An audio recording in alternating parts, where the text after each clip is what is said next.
الحمدللہ والصلاة والسلام علی خیر خلق اللہ اما بعد اعوذ باللہ السمیع العلیم من الشیطان الرجیم من ہمزہ ونفخہ ونفثہ بسم اللہ الرحمن الرحیم الذین یتبعون الرسول النبی الأمی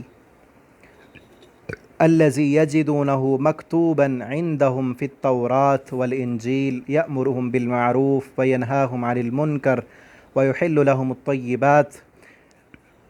آج کی یہ آیت انتہائی اہم ترین آیت ہے، نبی کریم صلی اللہ علیہ وسلم کی نبوت کے متعلق ہے، اور اس کا جو اصل پیغام ہے وہ یہ ہے کہ جو بندہ اب اس وقت نبی کریم صلی اللہ علیہ وسلم کے آنے کے بعد اور اب بھی قیامت تک نبی کریم صلی اللہ علیہ وسلم کو اللہ کا آخری نبی نہیں مانتا، اس کا جنت میں جانا ناممکن ہے، کیونکہ پچھلے سبق کی جو آخری آیت تھی نا، اس میں اللہ تعالیٰ نے یہ بتایا تھا کہ رحمت جو ہے میری وہ ہر شے سے وسیع ہے، اور مومنوں کے لیے جو ڈرتے ہیں، زکوٰۃ ادا کرتے ہیں، ان کے لیے قیامت کے دن خاص ہوگی۔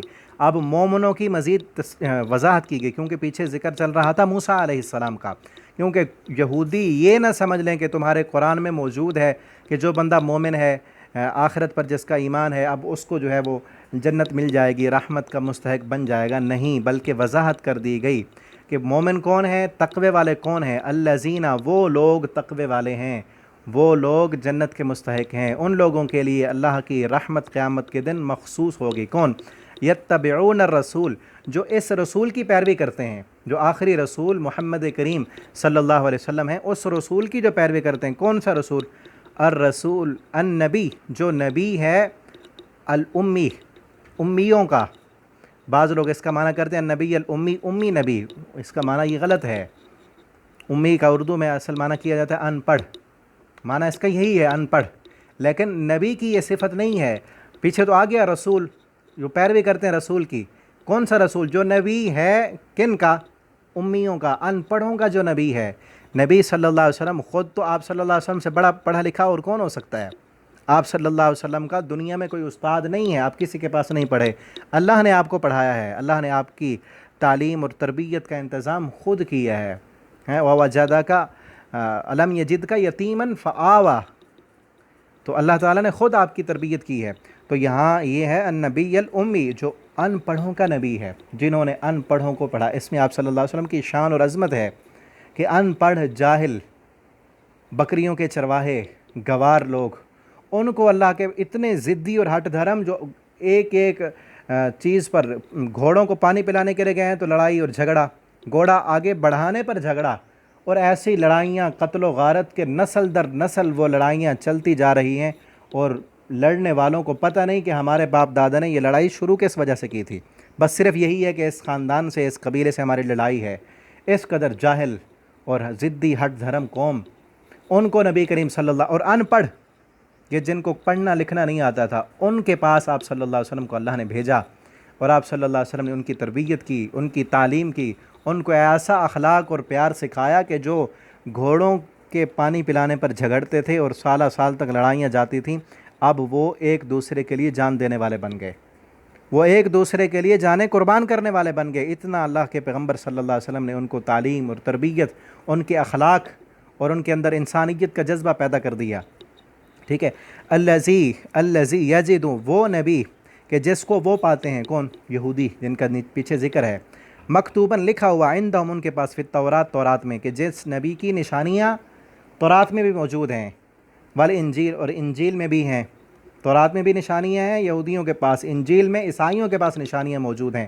اب یہودی اور عیسائی اگر وہ آخرت میں کامیاب ہونا چاہتے ہیں اور اللہ کی رحمت کے مستحق بننا چاہتے ہیں، تو ان کے لیے کیا ضروری ہے کہ اس نبی کی آپ پیروی کریں، آخری نبی محمد الرسول اللہ صلی اللہ علیہ وسلم کی شریعت کو اپنائیں اور ان کے احکامات پر چلیں، اور قرآن کو اللہ کی آخری کتاب مان کر اس کے مطابق زندگی بسر کریں، تو اللہ کی رحمت کے مستحق بنیں گے۔ اس نبی کا کام کیا ہے؟ یأمرہم، وہ حکم دیتا ہے ان کو، بالمعروف، اچھے کاموں کا۔ معروف عرف سے ہے اچھا کام، کہ جس کو طبیعت بھی کہتی ہے کہ یہ کام ہونا چاہیے، انسانیت کا درس دیتا ہے، نیکی کے کام کرنے کا حکم دیتا ہے، لوگوں کے ساتھ ہمدردی، بڑوں کا ادب، چھوٹوں کے ساتھ شفقت، غریبوں کی مدد، یہ ساری چیزیں وہ حکم دیتا ہے ان کو اچھے کاموں کا۔ وینہاہم، اور منع کرتا ہے، روکتا ہے ان کو، عن المنکر، منکر کاموں سے۔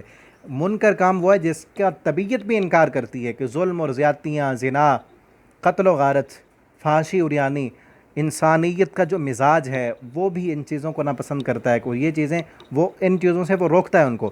وَيُحِلُّ لَهُمُ الطَّيِّبَاتِ، وہ حلال کرتا ہے ان کے لیے پاکیزہ چیزیں، وہ چیزیں کھانے کے لیے حلال کی ہیں جو پاکیزہ ہیں، جو انسان کی صحت کے لیے مفید ہیں اور پاک بھی ہیں، اور خبیث اور نجس چیزوں کو وَيُحَرِّمُ عَلَيْهِمُ الْخَبَائِثَ، وہ حرام ٹھہراتا ہے ان پر خبیث چیزوں کو، وَيَضَعُ، اور وہ اٹھاتا ہے عنہم ان سے اصرہم بوجھ پہلی امتوں پر جو بوجھ تھے، جو تنگیاں تھیں، وہ تنگیاں اٹھا دیتا ہے۔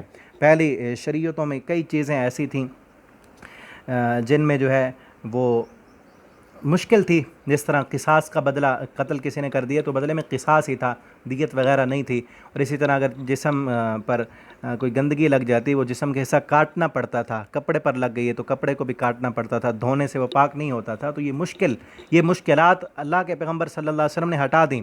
والاغلال، اور طوق، التی، وہ جو کانت علیہم، تھے ان پر، اپنے معبودوں اور بڑے لوگوں کی غلامی کے جو طوق تھے، ان کے پیشوا، ان کے رہبر، ان کی غلامی کے طوق ان کے گلوں میں تھے، وہ اتار دیے نبی کریم صلی اللہ علیہ وسلم نے آ کر۔ لیکن آج نبی کریم صلی اللہ علیہ وسلم کے امتی، انہوں نے کئی انسانوں کی غلامی کے طوق پہنے ہوئے ہیں۔ قرآن و سنت کی پیروی اور نبی کریم صلی اللہ علیہ وسلم کی غلامی کا حکم دیا گیا ہے ہمیں، کسی اور انسان کی بات ہمارے لیے حجت نہیں ہے۔ ان لوگوں نے کیا کیا ہوا تھا کہ اپنے دین کے جو بڑے تھے، علماء تھے، رہبار، ان کی غلامی کے طوق تھے ان کی گردنوں میں، نبی کریم صلی اللہ علیہ وسلم نے آ کر وہ اتارے۔ فالذین آمنوا، پس وہ لوگ جو ایمان لائے، بھی اس رسول کے ساتھ، وعزروہ، اور عزت کی اس رسول کی۔ رسول کی عزت کرنے سے مراد کیا ہے؟ کہ رسول اللہ صلی اللہ علیہ وسلم کے حکم کو مانا جائے، آپ کی بات پر کسی اور کی بات کو فوقیت نہ دی جائے۔ حدیث آ جائے، ہمیں معلوم ہو کہ یہ حدیث صحیح ہے، سچ ہے، اس پر سر تسلیم خم ہو، چاہے دنیا کا نقصان ہوتا ہے، رشتہ دار روٹھتے ہیں، بڑے ناراض ہوتے ہیں، سب کچھ ہو جائے، اصل عزت رسول اللہ صلی اللہ علیہ وسلم کی یہی ہے کہ آپ کی بات پر کسی اور کی بات کو فوقیت نہ دی جائے۔ فرمایا کہ فالذین آمنوا، وہ لوگ جو ایمان لائے اس رسول پر، وعزروا، انہوں نے اس رسول کی عزت کی۔ عزت کا مطلب یہی کہ رسول کی بات آ گئی، انہوں نے سر تسلیم خم کر لیا، دنیا کے مفادات نہیں دیکھے، کسی اور کو نہیں دیکھا۔ وَنَصَرُوا، اور انہوں نے مدد کی اس رسول کی، جن لوگوں نے رسول اللہ صلی اللہ علیہ وسلم کے ساتھ مل کر جہاد کیا، اپنی جانیں قربان کی۔ وَاتَّبَعُوا، اور انہوں نے پیروی کی، النور، اس نور کی، الذی، وہ نور، انزل معہ، جو اتارا گیا اس رسول کے ساتھ۔ بعض لوگ کہتے ہیں رسول نور ہیں نبی کریم صلی اللہ علیہ وسلم کے بارے میں، کہ آپ نور ہیں۔ نہیں، آپ صلی اللہ علیہ وسلم بشر ہیں، آپ کو کہیں پر نور نہیں کہا گیا۔ ہاں، آپ کے ساتھ جو نور نازل ہوا، انزل معہ، جو نور آپ پر اتارا گیا، وہ کیا ہے؟ قرآن، آپ صلی اللہ علیہ وسلم کی احادیث، یہ شریعت، یہ نور ہے، اس نور کی پیروی کرنی ہے۔ قرآن نور ہے، ٹھیک ہے نا؟ پیچھے بھی ہم چھٹے پارے میں پڑھ چکے ہیں کہ اللہ نے قرآن کو نور کہا ہے، یہاں بھی انزل معہ، وہ نور جو آپ صلی اللہ علیہ وسلم کے ساتھ اتارا گیا۔ تو اپنے عقائد وہ بنائیں جو قرآن و سنت کے مطابق ہوں۔ آپ صلی اللہ علیہ وسلم کی ذات کو اللہ رب العالمین نے کہیں پر نور نہیں کہا، بلکہ آپ بشر ہیں، آپ انسان ہیں، اور آپ صلی اللہ علیہ وسلم تمام انسانوں کے سردار اس لیے ہیں کہ آپ صلی اللہ علیہ وسلم پر اللہ نے نور اتارا ہے، وہ نور قرآن ہے، اور اس کی پیروی کرنی ہے۔ اولئک هم المفلحون، اللہ فرماتے ہیں یہی لوگ کامیاب ہیں۔ اصل کامیابی اب اسی میں ہے کہ رسول اللہ صلی اللہ علیہ وسلم کو آخری نبی مانا جائے، آپ کی بات، آپ کی عزت کی جائے، اور آپ کی بات کو آخری درجہ دیا جائے، آپ کی باتوں پر عمل کیا جائے، اور جو آپ صلی اللہ علیہ وسلم پر نور، یہ قرآن نازل ہوا ہے، اس کو پڑھا جائے، اس کے مطابق زندگی بسر کی جائے۔ اللہ تعالی ہمیں قرآن پڑھنے، سمجھنے، اس کے مطابق زندگی بسر کرنے کی توفیق دیں۔ آپ ان اسباق کو دوستوں تک پہنچائیں، خود بھی وقت نکال کر سنیں، واٹس ایپ پر، فیس بک کے گروپس میں آپ ان کو شیئر کیا کریں تاکہ آپ کے لیے صدقہ جاریہ بنے۔ اور آپ نے کوئی بھی دینی رہنمائی لینی ہو، کوئی آپ کا سوال ہو سبق کے متعلق یا کوئی بھی، تو آپ نیچے کمنٹ کر کے پوچھ سکتے ہیں۔ واٹس ایپ نمبر بھی لکھا ہے، آپ اس پر بھی رابطہ کر سکتے ہیں۔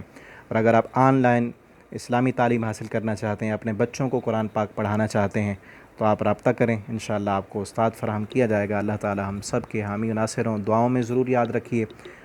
اللہ تعالی ہمیں عمل کی توفیق دیں۔ انشاءاللہ اگلے سبق میں ہم ملیں گے۔ والسلام علیکم ورحمۃ اللہ وبرکاتہ۔